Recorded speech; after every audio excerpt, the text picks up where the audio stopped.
21h30, Madame, Monsieur, bonsoir, bienvenue dans le journal. Le Haut Conseil stratégique de l'autorité de la zone franche de Nouadhibou se réunit au palais présidentiel sous la présidence du chef de l'État.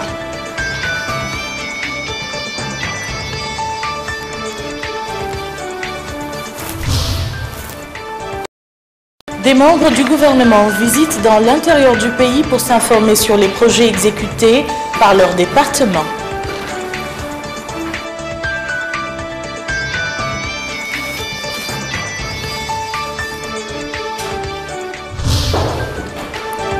Les partisans du président égyptien déchu se préparent à organiser des manifestations dans les différentes places du pays au lendemain de l'entrée en fonction du nouveau gouvernement. Et nous ouvrons ce journal par le message de félicitations adressé par le président de la République, Mohamed Abdelaziz, à son homologue algérien, Abdelaziz Bouteflika, suite à son retour d'un voyage médical et sa reprise de fonction. Dans ce message, le président de la République fait part au président algérien de sa joie pour la reprise de ses hautes fonctions, dont le but de servir les intérêts du peuple algérien frère et ceux des deux Oummas arabes et islamiques. Je vous le disais en titre, le président de la République qui a aussi présidé aujourd'hui au palais présidentiel la réunion du Haut Conseil stratégique de l'autorité de la zone franche de Nouadhibou. Le Conseil s'est assuré que l'autorité de la zone franche est prête effectivement à exercer toutes ses prérogatives. Il a aussi entendu un exposé présenté par l'autorité sur l'avancement de l'étude relative au plan d'orientation et au plan de développement s'étalant sur plusieurs années du programme de la zone franche. Des instructions ont été données par le président de la République sur des points importants de cette étude qui est à un stade avancé. La réunion s'est déroulée en présence des ministres du pétrole, de l'énergie et des mines et de l'habitat, de l'urbanisme et de l'aménagement du territoire, du président de l'autorité de la zone franche de Nouadhibou, du directeur général de la Caisse des dépôts et du développement et du chargé de mission à la présidence de la République. Et à l'issue de cette réunion, le président de la haute autorité de la zone franche a livré les conclusions du Conseil. Écoutons-le. Le Conseil supérieur d'orientation stratégique de l'autorité de la zone franche s'est réuni aujourd'hui sous la présidence du président de la République, son Excellence M. Mohamed Abdelaziz. Conformément aux dispositions de la loi portant création de la zone franche, le Conseil supérieur d'orientation stratégique donne ou définit des orientations stratégiques et supervise leur mise en œuvre par l'autorité. L'ordre du jour du Conseil a porté sur plusieurs points. Tout d'abord, le Conseil a constaté la mise en place effective de l'autorité pour assurer l'ensemble de ses prérogatives. Le Conseil a ensuite entendu un exposé de l'autorité relatif à l'avancement de l'étude du schéma directeur opérationnel de la zone franche et du plan de développement pluriannuel. Le Conseil a débattu de cette question et des instructions ont été données par son Excellence, M. le Président de la République, concernant des points importants de cette étude, qui est en stade assez avancé. Le Conseil a également adopté la liste des activités éligibles au régime de la zone franche et des activités prioritaires. Il a également défini les critères requis pour pouvoir bénéficier de ces régimes. En l'occurrence, les régimes des entreprises agréées, des entreprises éligibles et le régime des entreprises agréées au régime prioritaire de la zone franche.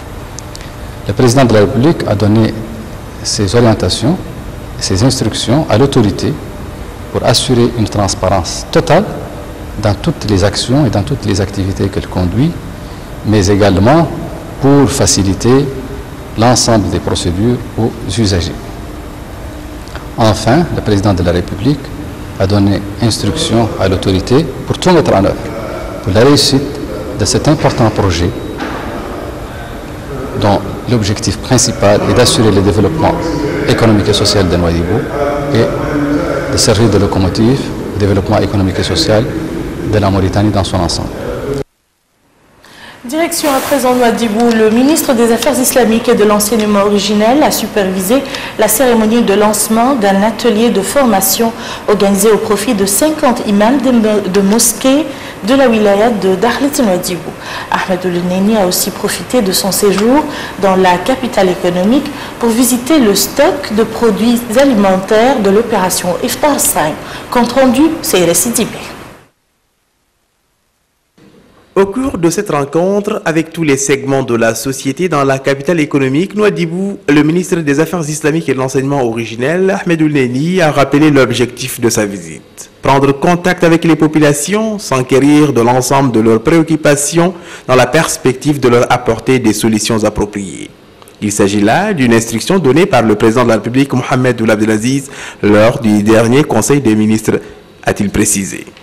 Le ministre a affirmé que la majeure partie du programme électoral du président de la République a été réalisée. Il a rappelé dans ce cadre les grands projets exécutés dans le pays et dont le dernier, a-t-il dit, a été de déclarer la ville de Nouadhibou zone franche. M. Ahmed Oulneni a en outre indiqué que le développement économique que connaît la Mauritanie doit être accompagné d'une sensibilisation des citoyens pour qu'ils s'éloignent des comportements nuisibles comme la sédentarisation anarchique qui éparpille les efforts de développement déployés par l'État. Il a appelé à ce sujet au regroupement des villages pour permettre un accès plus efficace aux services de base et un développement durable. Le ministre a aussi insisté sur la nécessité de sensibiliser les populations pour qu'elles se rendent au centre d'enrôlement en vue du retrait de leur carte d'identité nationale en prévision des prochaines élections.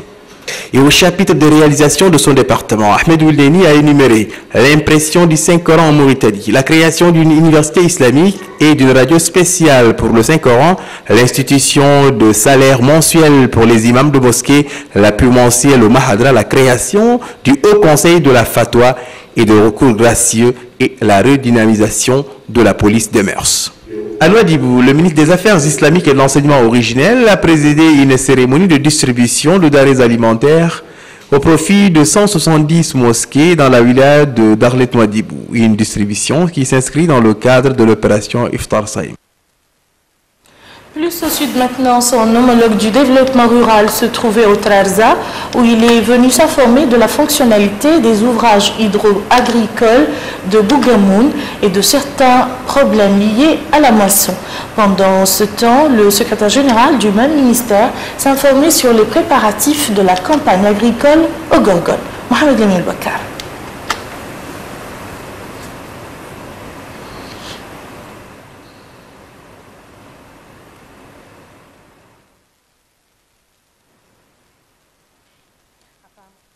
Pas encore prêt. Autres membres du gouvernement dans l'intérieur du... Aménagé ici à Bougamoun, destiné à accroître la production rizicole, le projet a été doté d'ouvrages nécessaires à l'irrigation de ce périmètre. Des ouvrages visités ici par le ministre du Rural, Brahim Mbarak Mohamed Mokhtar, renferment des canaux d'évacuation et une station d'irrigation qui sont désormais fonctionnels. Le ministre a indiqué que la campagne agricole cette année a connu l'aménagement de grandes superficies cultivables au niveau des wilayas du Trarza, du Braknan, du Gorgol et du Guidemakha. Ces superficies seront, a-t-il dit, mises en exploitation cette année. Il a fait savoir que cela s'accompagne parfois de problèmes techniques qu'il est nécessaire d'aplanir pour assurer le bon déroulement de la campagne agricole. Il a aussi soulevé le problème posé pour la récolte en termes de disponibilité des moissonneuses. Les ministres et la délégation qui l'accompagnent ont constaté le problème des herbes sauvages et particulièrement du Tifa qui pose de réels problèmes d'obstruction des canaux d'irrigation. Son secrétaire général était lui à Kaidi où il a visité la station principale d'irrigation du PPG1 et s'est informé sur les conditions de préparation de la campagne agricole jugée timide au niveau de ces périmètres en raison du non-paiement par certains paysans des arriérés dus au crédit agricole durant les campagnes précédentes. Mohamed Ould Ahmed Aïda avait également visité le périmètre de Bir el-Barka où il a tenu une réunion avec les paysans à qui il a assuré que l'État donnera les moyens nécessaires et aménagera les superficies pour créer les conditions favorables à l'agriculture. Les populations, par le biais de leur porte-parole, ont informé leur hôte sur la nature des problèmes qui leur sont posés. Autre membre du gouvernement dans l'intérieur du pays, celui de l'hydraulique et de l'assainissement, Mohamed Aminoullah Bey, se trouve dans la wilaya de l'Adrar dans le cadre d'une visite d'information au cours de laquelle il a visité dans la ville d'Atar certaines infrastructures hydrauliques. Abdelrahman Hamad. Au cours de sa visite à la wilaya de l'Adrar, le ministre de l'Hydraulique et de l'Assainissement s'est rendu dans les chantiers de réalisation de 2 forages en cours d'exécution pour s'enquérir de l'avancement des travaux. 4 autres forages sont aussi programmés pour renforcer la production de l'eau dans le but de combler le déficit d'alimentation de la ville en eau. M. Mohamed Aminoullah Bey a suivi ici le site des chantiers des explications se rapportant au déroulement des travaux, aux méthodes suivies et aux moyens techniques disponibilisés pour leur achèvement dans les plus brefs délais. Le ministre avait auparavant tenu une réunion dans la ville d'Atar avec les responsables administratifs des élites et des habitants, réunion au cours de laquelle il a précisé que l'objectif de sa visite est d'informer les populations sur le développement sur la scène nationale et diagnostiquer les problèmes posés au niveau de la wilaya en vue de leur trouver des solutions idoines, particulièrement les difficultés se rapportant à l'eau, à la santé, à l'éducation, à l'électricité et aux routes. Il a indiqué que le pays a connu au cours des dernières années plusieurs réalisations et le démarrage de nombreux projets de développement. À titre d'exemple, a-t-il dit, d'importants projets relatifs à l'approvisionnement de l'eau ont été réalisés, tels que le projet Artout Sahili. Il a aussi cité les projets exécutés actuellement au centre et à l'est du pays, destinés à renforcer les prestations et à combler le déficit constaté dans le domaine de l'eau potable. Le maire de la commune d'Atar a, de son côté, soulevé le problème de l'eau qui persiste depuis quelque temps dans la ville, exprimant les aspirations des populations de la ville de trouver des solutions à ces problèmes. La parole a été donnée par la suite aux populations présentes à cette réunion pour évoquer les différents sujets, difficultés et doléances se rapportant au département de l'habitat. Le ministre a promis d'œuvrer pour trouver des solutions convenables à ces problèmes. Et nous continuons avec les activités du gouvernement, avec la visite de la ministre de la Culture, de la Jeunesse et des Sports au niveau des villages de Bourat, dans la wilaya du Brakna. Sur place, Madame Lalem Teshrif s'est informée sur les conditions de vie des populations visitées. Retour à Seyre Sidibé. C'est la joie de toute une commune qui est exprimée ici à travers ces chants, ces pas de danse sur fond de musique envoûtante. Les habitants de Mal et de Bourat ont ainsi réservé un accueil exceptionnel à la ministre de la Jeunesse et des Sports venue s'enquérir de leurs problèmes en ce mois béni du Ramadan. À cette occasion, Mme Lalla Minchriv a d'emblée souligné qu'elle est venue, sur instruction du président de la République, Mohamed Ould Abdelaziz, prendre connaissance de leurs problèmes en vue de leur apporter des solutions appropriées et ce, dans les meilleurs délais. La ministre a rappelé devant les populations qu'elle constitue la pierre angulaire de l'action gouvernementale et donc du programme du président de la République, Mohamed Ould Abdelaziz, plus que jamais engagé à lutter contre la pauvreté et la marginalisation. Auparavant, le maire de Mal, Ahmed Ould Bouaïb, a exprimé la satisfaction de toute la commune de Mal en accueillant la ministre de la Culture, de la Jeunesse et des Sports, porteuse d'un message du président de la République, Mohamed Ould Abdelaziz. Message ayant trait au développement de leur commune. Et au nom des habitants de Bourat, Khassoum Ould Taleb a remercié les autorités pour leurs différentes réalisations en faveur du développement de la wilaya.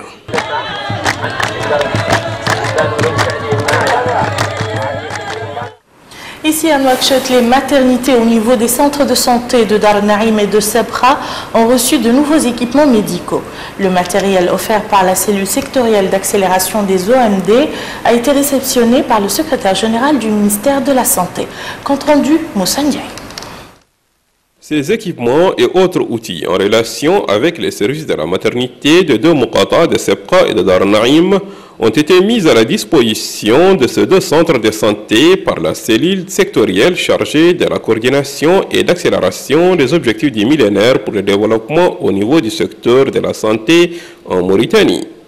À cette occasion, Dr Mokhtar Ouelhinda, secrétaire général du ministère de la Santé, a précisé que cette action n'est qu'une partie d'un programme lié au renforcement des capacités de toutes les unités de leur département. Il a ajouté que cette assistance technique va sans nul doute réduire la mortalité maternelle qui fait partie de l'une des priorités du ministère de la Santé.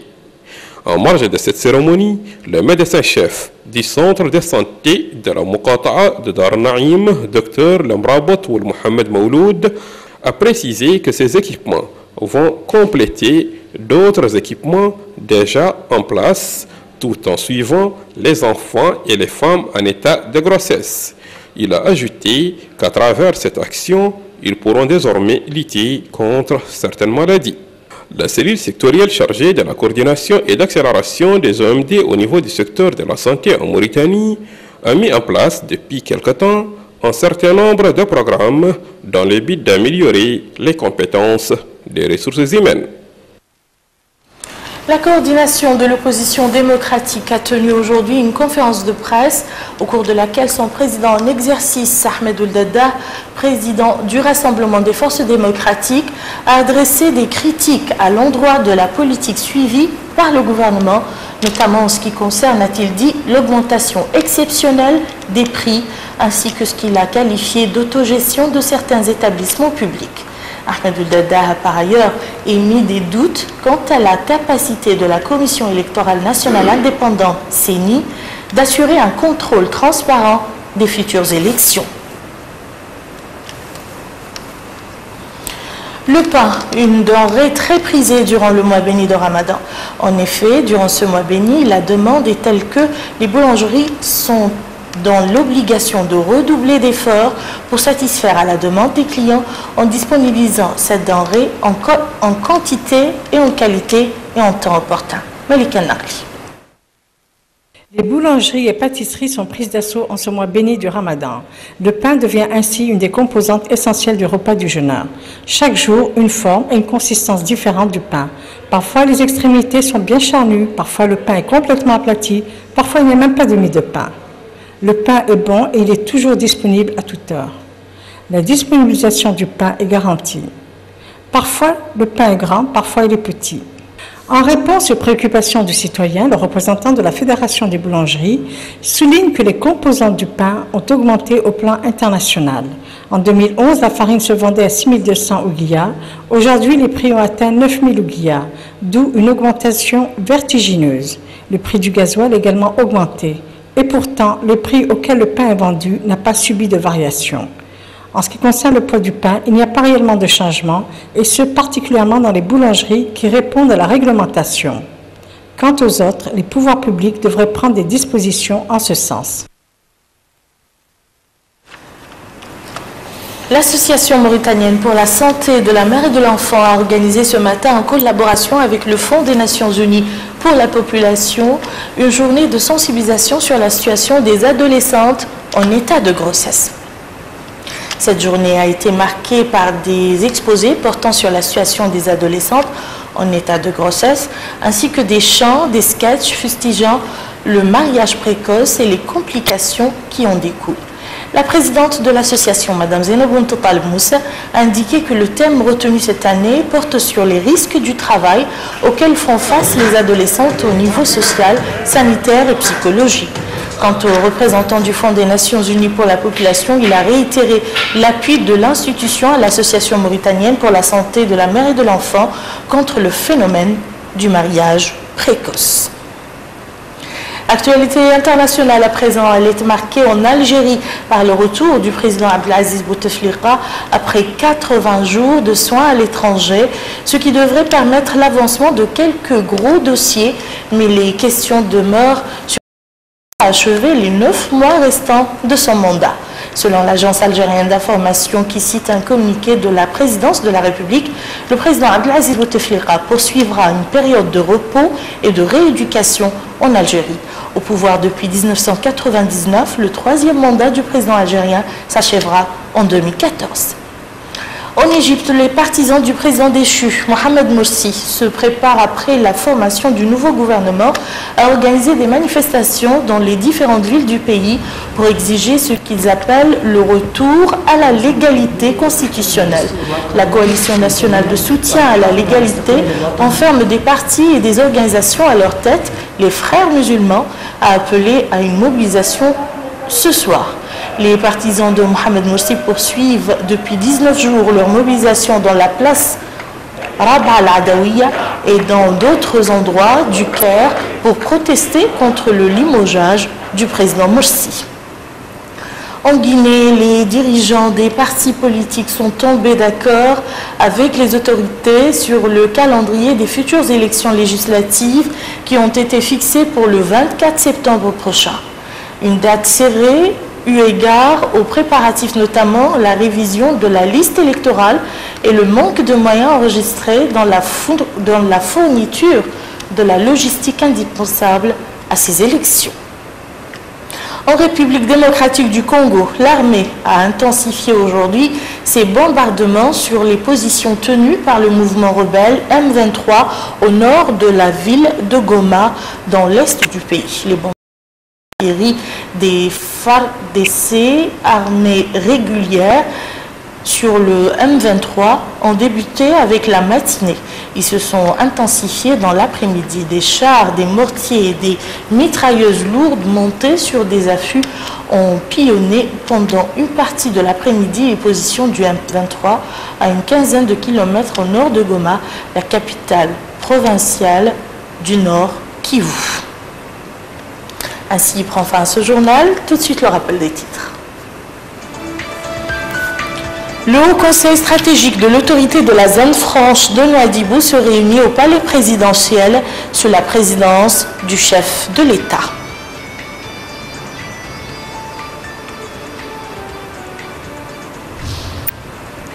Des membres du gouvernement visitent dans l'intérieur du pays pour s'informer sur les projets exécutés par leur département.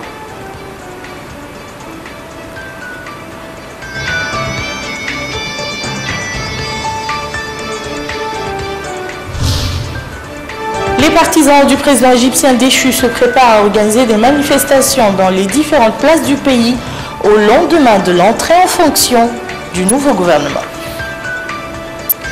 Merci, Madame, Monsieur, de nous avoir suivis. À demain, Inch'Allah.